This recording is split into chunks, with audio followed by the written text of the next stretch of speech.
السلام عليكم ومرحبا بكم في قناتنا هل تعرف الرياضية.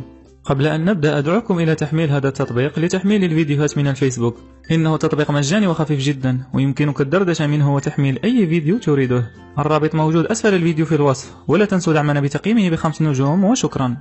حدد ريال مدريد بديل كريستيانو رونالدو هداف الفريق التاريخي حال أصر على قراره بالرحيل عن قلعة سانتياغو برنابيو بسبب أزمته الأخيرة واتهامه بالتهرب الضريبي.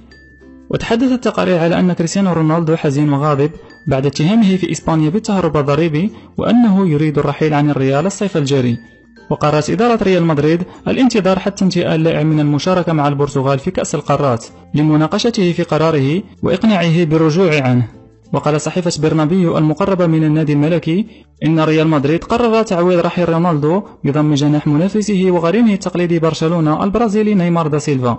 وحدد ريال مدريد 200 مليون يورو سعرا لضم نيمار، خاصة وأن البرينغي لن يتخلى عن هدافه التاريخي بأقل من هذا المبلغ. وأشارت الصحيفة إلى أن الريال يسعى لدفع الشرط الجزائي الخاص بنيمار المقدر ب 200 مليون يورو قبل أن يزيد إلى 220 يورو ويصبح بعد سنتين 250 مليون يورو. ولفتت إلى أنها ستكون هذه الفرصة المثالية للحصول على خدمات مهاجم البرازيل، إذ سيستخدم النادي قيمة صفقة رحيل كريستيانو رونالدو لضم جناح برشلونة نيمار. وكانت نيابة مدريد اتهمت كريستيانو رونالدو بالتهرب الضريبي بقيمة 14.7 مليون يورو بشكل متعمد، مشيرة إلى أنه استغل شركة تأسست في عام 2010 كي يخفي الدخل الذي حققه في إسبانيا نظير حقوق تسويقية لصورته.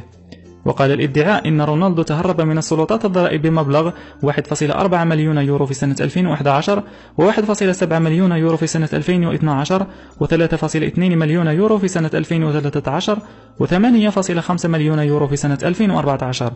وأشارت تقارير صحفية إسبانية إلى أن البرتغالي بالنظر للجرائم الضريبية المتهم بها فإنه قد يواجه عقوبة سجن قد تصل إلى 7 سنوات. وهذا هو السبب الرئيسي الذي قد يجعل كريستيانو رونالدو يرحل عن قلعة سانتياغو برنابيو. ويذكر أن كريستيانو رونالدو انضم إلى ريال مدريد في صيف عام 2009 بصفقة بلغت 94 مليون يورو قادما من مانشستر يونايتد، كما أنه جدد عقده مع النادي الملكي لينتهي في صيف عام 2021 بشرط جزائي يصل إلى مليار يورو.